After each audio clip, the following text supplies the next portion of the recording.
So hello guys, welcome to government prep desk. आज की जो अपडेट हमारी होने वाली है एनबीसीसी की तरफ से, जहाँ पे आपका सैलरी पैकेज रहने वाला है 70,000 पर मंथ तक। और यहाँ पे इस जॉब को all over India candidate apply कर सकते हैं, male and female both candidate के लिए, जो बिल्कुल सुटेबल रहने वाली है। और ये आपकी एक परमानेंट जॉब होने वाली है, कोई कॉन्ट्रेक्चुअल जॉब नहीं होने वाली है। और यहाँ पे जो आपकी कंपनी रहने वाली है वो एक पीएसयू डिपार्टमेंट की कंपनी है, मतलब आपके यहाँ पे मेरी रत्न पीएसयू सरकारी कंपनी गवर्नमेंट ऑफ इंडिया का पार्ट है। तो चलिए यहाँ पे इस नोटिफिकेशन को डिटेल में डिस्कस करते हैं कि कौन कौन कैंडिडेट्स को अप्लाई कर सकते हैं, क्या इस जॉब को लेने के लिए सिलेक्शन प्रोसेस है, इन सारी चीज़ों को हम डिटेल में डिस्कस करते हैं। तो चलिए हमारे स्क्रीन के ऊपर चलते हैं। तो जैसा आप यहाँ पे देख सकते हैं, NBCC India limited government of India enterprises. NBCC आपका स्टैंड करता है national building construction corporation limited, जो कि आपका एक गवर्नमेंट ऑफ इंडिया का पार्ट है। जितने भी यहाँ पे गवर्नमेंट के प्रोजेक्ट चल रहे होते हैं वो यहाँ पे उनको एनबीसीसी यहाँ पे कंडक्ट करवाती है। तो चलिए अब यहाँ पे जो जॉब्स निकली हैं उनके बारे में थोड़ा हम डिटेल में डिस्कस कर लेते हैं। और यहाँ पे जो जॉब होने वाली है ना, वो एक्सपीरियंस कैंडिडेट्स के लिए भी है और यहाँ पे फ्रेशर्स कैंडिडेट्स के लिए भी है। बट यहाँ पे हम फ्रेशर्स कैंडिडेट को ज़्यादा टारगेट करते हैं, तो हम यहाँ पे फ्रेशर्स वालों के लिए जो जॉब निकले उनके ऊपर डिस्कस करेंगे। अदरवाइज आप देख सकते हैं यहाँ पे जिनके पास 15 साल का एक्सपीरियंस है और यहाँ पे जनरल मैनेजर की पोस्ट के लिए अप्लाई करना चाहते हैं वो यहाँ पे कर सकते हैं। इसके अलावा क्वालिफिकेशंस भी उसी के अकॉर्डिंग रहेगी, तो आप यहाँ पे इसको अप्लाई कर सकते हो। इसके अलावा यहाँ पे general manager in electrical and mechanical design, यहाँ पे एक पोस्ट ये भी निकली हुई है। इसके अलावा किसी के पास अगर यहाँ पे 15 साल का एक्सपीरियंस है, 12 साल का एक्सपीरियंस है, और यहाँ पे आप देख सकते हैं किसी के पास अगर यहाँ पे 2 साल का भी, किसी के पास यहाँ पे अगर 9 साल का भी एक्सपीरियंस है वो भी यहाँ पे अप्लाई कर सकता है। और यहाँ पे 6 साल वाला हो कोई हो, और यहाँ पे किसी के पास अगर यहाँ पे 3 साल का एक्सपीरियंस है वो भी यहाँ पे इसको अप्लाई कर सकता है। इसके अलावा आप यहाँ पे देख सकते हैं, हम आगे बढ़ते हैं, हमारे जो फ्रेशर्स कैंडिडेट है उनके लिए जो जॉब्स हैं हम सीधा उसी के ऊपर बात करते हैं, ठीक है। अदरवाइज मैं ये इसलिए बता रहा था कि अगर आपके कोई नोन में हो या कोई एक्सपीरियंस कैंडिडेट इस वीडियो को देख रहा हो तो वो यहाँ पे इस जॉब को पे अप्लाई कर पाए, ठीक है। चलिए अब आगे बढ़ते हैं। यहाँ पे किसी के पास अगर 2 साल का एक्सपीरियंस है तो वो भी यहाँ पे इसको अप्लाई कर सकता है, और भी ऊपर एक पोस्ट गई थी। सो अगर कोई एक्सपीरियंस कैंडिडेट हमारे पास है तो वो यहाँ पे इसको अप्लाई कर सकता है। अब आ जाते हैं हम हमारे जिन जॉब्स को यहाँ पे फ्रेशर कैंडिडेट अप्लाई कर सकते हैं, जहाँ पे एक्सपीरियंस आपका बिल्कुल नहीं रहेगा, ठीक है। यहाँ पे मैनेजमेंट ट्रेनिंग की एक पोस्ट निकली हुई है इन लॉ। अगर आपने अपनी full time bachelor degree complete कर रखी है in law with minimum 50% marks और गवर्नमेंट ऑफ इंडिया के इंस्टीट्यूट से कर रखी है, तो आप यहाँ पे इसको अप्लाई कर सकते हैं। या किसी ने कोई इंटीग्रेटेड एलएलबी कोर्स कर रखा है गवर्नमेंट ऑफ इंडिया के पार्ट से, वो भी यहाँ पे इसको अप्लाई कर सकते हैं। या फिर यहाँ पे किसी ने मास्टर डिग्री कंप्लीट कर रखी है इन लॉ, वो भी यहाँ पे इसको अप्लाई कर सकता है, ठीक है। पे इसके अलावा भी देख सकते हैं 40,000 से लेके 1,40,000 यहाँ पे आपका बेसिक पे रहेगा। इसके अलावा यहाँ पे आपको बहुत सारे एक्स्ट्रा अलाउंसेस भी मिल जाते हैं, जैसे कि एचआरए हो गया, डीए हो गया। इन सारे अलाउंसेस को मिलाने के बाद आपका जो पर मंथ का पे आउट पहुंच जाएगा वो 70,000 पर मंथ तक यहाँ पे पहुंच जाएगा। इसके अलावा आगे बढ़ते हैं, बात करते हैं। आप देख सकते हैं यहाँ पे इनके वैकेंसी डिस्ट्रीब्यूशन किस तरीके से रहेगा, वो चीज़ें मैंने मेंशन कर रखी है।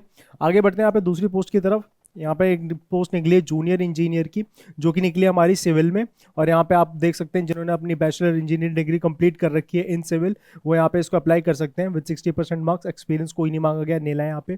इसके अलावा आप देख सकते हैं यहाँ पे आपको जो बेसिक पे रहने वाला वो यहाँ पे 27,270 रहने वाला है यहाँ पे। और यहाँ पे आपका बहुत सारे एक्स्ट्रा अलाउंसेस एड ऑन होने के बाद आपकी सैलरी जो पहुंच जाएगी वो ऑलमोस्ट यहाँ पे 65 to 70,000 के अंडर में रहेगी, ठीक है। यहाँ पे वैकेंसी डिस्ट्रीब्यूशन देख सकते हैं कि किस तरीके से कितनी वैकेंसी किस किस कैटेगरी वाले के लिए निकली गई है। मैक्सिमम एज लिमिट यहाँ पे 28 ईयर्स है। इसके अलावा जो SC ST और OBC वाले कैंडिडेट्स हैं उनको यहाँ पे एक्स्ट्रा एज रिलैक्सेशन देखने को मिल जाएगा। सो वो यहाँ पे अपने सर्टिफिकेट दिखा सकते हैं इस एज रिलैक्सेशन को लेने के लिए, ठीक है। आगे बढ़ते हैं, यहाँ पे एक और पोस्ट निकली है जूनियर इंजीनियर की इन इलेक्ट्रिकल। सो किसी ने अगर अपनी ग्रेजुएशन इलेक्ट्रिकल में कंप्लीट कर रखी है विद 60%, यहाँ पे एक्सपीरियंस आपसे कोई मांगा नहीं गया, एज लिमिट आपकी देख रखी है 28 साल, और सही में यहाँ पे वैकेंसी डिस्ट्रीब्यूशन दे रखा है। आप यहाँ पे इस चीज़ को देख के इसको अप्लाई कर सकते हैं। तो सो कोई हमारे कैंडिडेट इस यहाँ पे बैकग्राउंड से बिलोंग करते हैं, इंजीनियरिंग कंप्लीट कर रखी है, लॉ कंप्लीट कर रखी है, तो वो यहाँ पे इसको अप्लाई कर सकते हैं। अदरवाइज जो हमारे कैंडिडेट जिन्होंने हमारी BA कंप्लीट कर रखी है, BCom कंप्लीट कर रखी है, BBA कंप्लीट कर रखी है, वो हमारी अदर वीडियोस जहाँ पे यहाँ पे देख सकते हैं, जहाँ पे हमने बहुत सारी अपडेट्स दे रखी है अदर जॉब्स की, जहाँ पे सभी टाइप के कैंडिडेट अप्लाई कर सकते हैं। तो वो जाके वहाँ पे उन जॉब्स को वहाँ पे जरूर देखें। इसके अलावा आगे बढ़ते हैं, बात करते हैं यहाँ पे इसके इंपॉर्टेंट डेट्स के बारे में। सो यहाँ पे इसके फॉर्म स्टार्ट होंगे 28 फरवरी 2024 से, और इसके फॉर्म की लास्ट डेट होने वाली 27 मार्च 2024। तो मेक श्योर अगर आप इसके लिए इंटरेस्टेड हो तो टाइम से इसके फॉर्म को अप्लाई कर देना। आगे बढ़ते बात करते हैं इसके फॉर्म को कैसे अप्लाई कर सकते हो। आप देख सकते हैं इस वेबसाइट पर आपको जाना है, जैसे वेबसाइट पर क्लिक करोगे आप यहाँ पे एक इनकी ऑफिशियल वेबसाइट पर रीडायरेक्ट हो जाओगे, और यहाँ पे जाके आप इसके फॉर्म को अप्लाई कर सकते हो, ठीक है। इस तरीके का यहाँ पे एक पेज ओपन होगा, अभी ये लोड हो रहा है, इस तरीके एक पेज ओपन होगा और यहाँ पे जाके इसके फॉर्म को अप्लाई कर सकते हो, ठीक है। और यहाँ पे आपको फॉर्म में क्या क्या चीज़ें भरनी है, क्या क्या चीज़ें आपको किस किस तरीके से रखनी है, वो सारी चीज़ें यहाँ पे इन्होंने एक्सप्लेन कर रही हुई हैं, एक बार देख लेते हैं।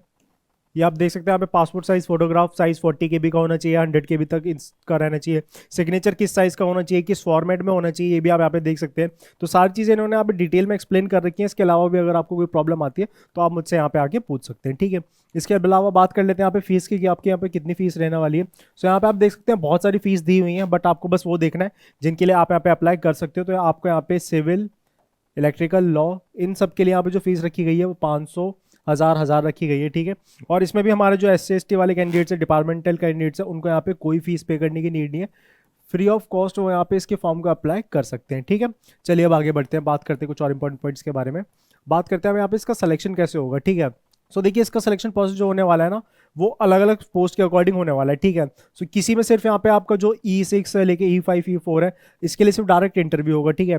जो E3 E2 E1 कैटेगरी में आते हैं उनका कंप्यूटर बेस्ड टेस्ट भी होगा, यहाँ पे पर्सनल इंटरव्यू होगा। और जो S3 वाली पोस्ट है जो मैंने लास्ट दो इंजीनियरिंग वाले कैंडिडेट्स के लिए गिनवाई, उसमें यहाँ पे सिर्फ आपका यहाँ पे कंप्यूटर बेस्ड टेस्ट होगा, मतलब यहाँ पे आपका कोई भी इंटरव्यू नहीं होगा। यहाँ पे आपको डायरेक्ट टेस्ट देने के बाद ना सीधा आपको यहाँ पे जॉब मिल जाएगी, जो कि बहुत ही अच्छी बात है।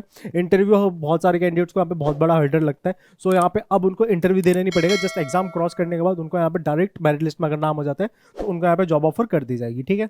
चलिए अब आगे बढ़ते हैं। इसके अलावा देख सकते हैं यहाँ पे आपको जो अलाउंसेस मिलने वाले हैं बेसिक पे के अलावा, DA, HRA, perks and allowances और कैफेटेरिया, और ये आपको जो कन्वेंस अलाउंसेस मिलेंगे वो सारी चीज़ें यहाँ पे एक्सप्लेन कर रखी है। सो आप देख सकते हैं कि कौन कौन सी चीज़ें यहाँ पे आपकी एड ऑन होने वाली है आपकी बेसिक पे के अलावा, ठीक है।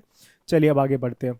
इसके अलावा कुछ और यहाँ पे और इंपॉर्टेंट पॉइंट्स के बारे में बात कर लेते हैं कि यहाँ पे जॉब लगने के बाद अगर आप यहाँ पे से 3 साल से पहले यहाँ पे जॉब इनकी छोड़ते हो तो यहाँ पे आपको पहले एक बॉन्ड साइन करना पड़ेगा, जिसमें अगर आप 3 साल से पहले इनकी जॉब छोड़ते हो तो यहाँ पे आपको 3 लाख रुपए यहाँ पे करने पड़ेंगे एज अ लिक्विडेट डैमेजेस, ठीक है।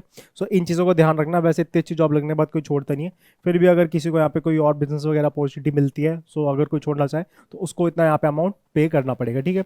इसके अलावा आई होप मैं आपके साथ सारे पॉइंट डिस्कस कर चुका हूँ। इसके अलावा अगर आपको कोई भी पॉइंट समझना आया तो आप मुझे कमेंट में आके पूछ सकते हैं, और आपको ये वीडियो कैसे लगा ये भी मुझे कमेंट करके जरूर बताना। एंड गाइस मैं आपसे मिलूंगा नेक्स्ट वीडियो में नेक्स्ट सरकारी जॉब अपडेट से, तब तक के लिए टेक केयर।